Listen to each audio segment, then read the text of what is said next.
At exactly 1:34 p.m. on November 7, 2025, three explosions ripped through the sky above Moscow's most exclusive address. The target wasn't a military headquarters, wasn't a government ministry, wasn't a communications hub. It was Putin's secret $12 billion penthouse atop the Federation Tower, the tallest building in Europe at 374 meters, and home to Russia's president's most luxurious private residence. Three Ukrainian kamikaze drones, worth a combined $18,000, and assembled from hobby-grade components, had just struck the 95th floor of what Russian state media called the most secure private residence on Earth. The penthouse's reinforced windows shattered. Flames erupted across 2,000 square meters of Italian marble and gold fixtures, and Russia's $1.4 billion integrated air defense system protecting Moscow never detected the threat until impact. Could three budget drones really hit a skyscraper penthouse in the heart of Russia's capital? Or had Ukraine just proved that altitude means nothing when determination flies at 80 kilometers per hour?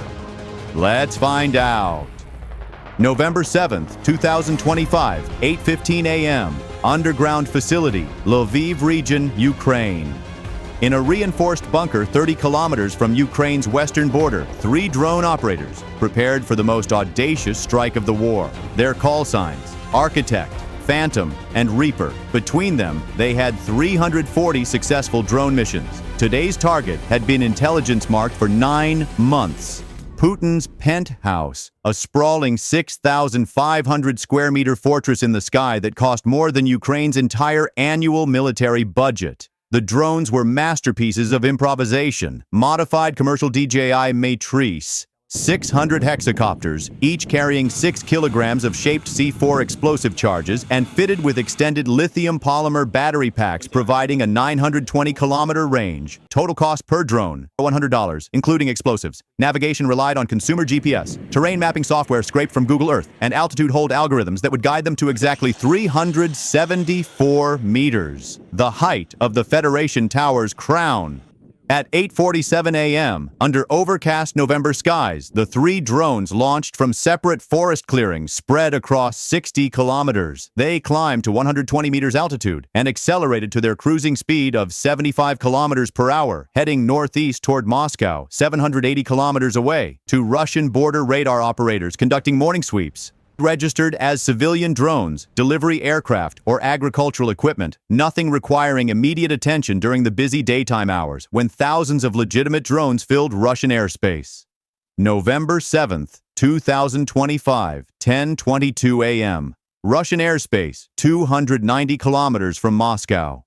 All three drones crossed into Russian territory at 10:22 a.m., maintaining 40-kilometer separation to avoid presenting a group target. The morning sun provided perfect visibility, yet they exploited the chaos of civilian air traffic. Ukrainian intelligence had identified the exact gaps in Moscow's defensive radar network through 18 months of signals intelligence. Every blind spot, every patrol schedule, every shift change when operator attention wavered. Moscow's air defense was legendary. At 11:47 a.m., the first drone passed within 12 kilometers of an S-400 battery in Domodedovo. Radar operators saw the contact clearly, a slow-moving object at 140 meters altitude. The tracking computer flagged it, calculated its speed, and automatically classified it as non-threatening civilian aircraft. The S-400's fire control system, designed to engage targets moving at 700+ meters per second, couldn't even lock onto something cruising at 20 meters per second. The operator logged it as civilian delivery drone, commercial flight path, and moved on. The second drone encountered a Panzer S-1 system at 12:34 p.m., only 40 kilometers from central Moscow. This short-range system locked the target immediately, its radar perfectly capable of tracking low-speed threats. The operator's finger hovered over the engagement button. His screen showed speed 78 kilometers per hour, altitude 135 meters, radar signature consistent with DJI commercial platform. In the middle of Moscow's business district, with hundreds of legitimate commercial drones operating, firing a $63,000 missile at what appeared to be a delivery drone would trigger investigations, media attention, and bureaucratic nightmares.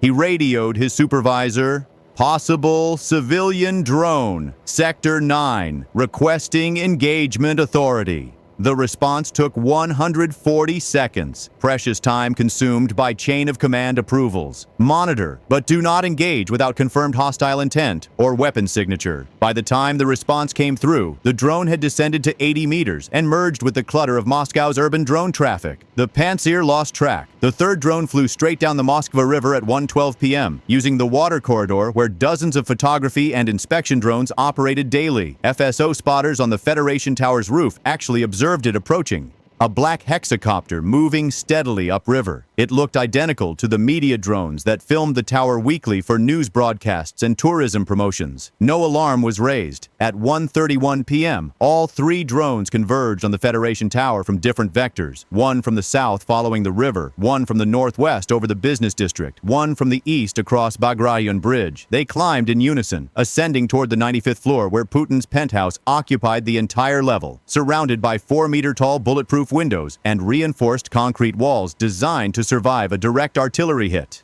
1:34 p.m. Federation Tower, 95th floor. The first drone struck the southern facade at precisely 1:34 p.m., traveling at 85 kilometers per hour when it impacted the bulletproof glass. The 6-kilogram shaped charge detonated on contact, the explosion temperature spiking to 3,200 degrees Celsius as copper jets punched through the supposedly impenetrable windows and detonated inside the penthouse's main reception hall. The blast wave shattered every window along the southern wall, igniting $4 million in custom furniture and priceless artwork. 2 seconds later, the second drone hit the western facade, striking the private office suite. This explosion was catastrophic. The shaped charge penetrated directly into a structural support column, causing the ceiling to partially collapse. Marble pillars cracked. The gold leaf ceiling split open. Flames erupted through ventilation ducts, spreading fire to adjacent rooms. 3 seconds after that, the third drone struck the northern facade, hitting the secure communications center. The warhead destroyed $18 million in encrypted satellite systems, secure phone networks, and the emergency alert system that should have warned Moscow's leadership of the attack. For 90 seconds, the penthouse had no connection to the outside world. No cameras, no communications. Complete isolation. On the streets below, thousands of Muscovites stared upward in shock as smoke and flames poured from the Federation Tower's crown. The explosions were clearly visible across central Moscow, echoing between skyscrapers. Emergency services received 2,700 calls in the first 3 minutes. Traffic stopped on the Third Ring Road as drivers abandoned their cars to film the burning tower. Inside the penthouse, FSO guards scrambled through smoke-filled corridors. Putin wasn't present. He was at his Novo Ogoryovo residence 30 kilometers west, meeting with military commanders. But 12 FSO officers, 6 cleaning staff, and 4 maintenance technicians were in the penthouse, all evacuated down emergency stairwells, though 7 suffered severe smoke inhalation and burns requiring hospitalization. By 1:37 p.m., flames consumed 3 sections of the penthouse. The fire suppression systems activated, but the blasts had damaged water lines. By the time Moscow fire brigades reached the 95th floor at 1:52 p.m., using special high-rise equipment, the damage was irreversible. The penthouse, with its $12 billion in construction costs, custom finishes, imported materials, and integrated security systems, was gutted. 3:30 p.m. Moscow. Emergency Kremlin session.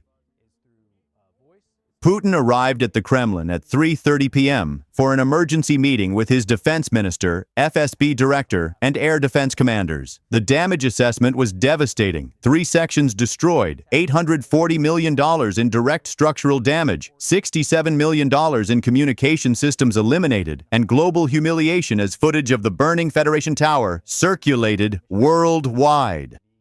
How did 3 drones penetrate Moscow's air defenses in broad daylight? Putin's voice was ice. The room fell silent. S-400 operators had followed protocols. They didn't engage slow civilian-appearing targets. Panzer crews had requested engagement authority and waited for approval.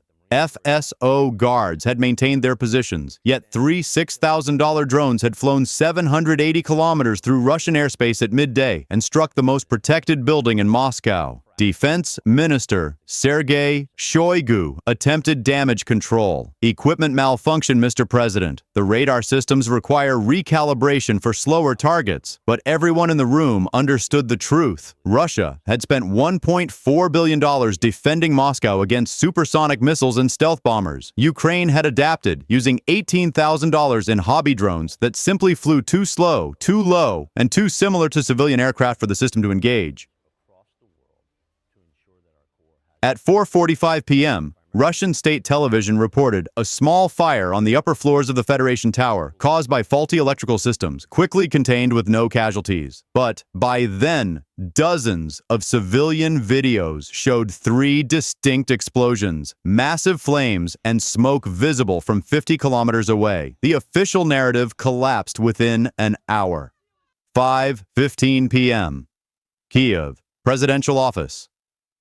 Ukraine's defense ministry posted drone camera footage at 5:15 p.m. before Russian censors could suppress it. The video showed all 3 drones' final approach through Moscow's skyline in crisp afternoon light, the impacts and the tower burning against the autumn sky. Within 45 minutes, 8 million views. The caption was brutal. 780 kilometers, 3 drones, $18,000. Putin's $12 billion penthouse. Altitude is not safety. NATO analysts reviewed the footage with fascination. The Pentagon's classified assessment, leaked to the New York Times hours later, was blunt. Moscow's air defense architecture, optimized for Cold War-era threats, cannot distinguish between hostile drones and legitimate civilian air traffic during daylight operations. The economic asymmetry is unprecedented. $18,000 defeated $1.4 billion in defenses. The cost comparison was staggering. Russia had invested $1.4 billion protecting Moscow, plus $12 billion constructing the Penthouse. Ukraine spent $18,400, including explosives, destroying a substantial portion of it. The ratio: for every dollar Ukraine spent, Russia's defenses failed to prevent $46,087 worth of damage.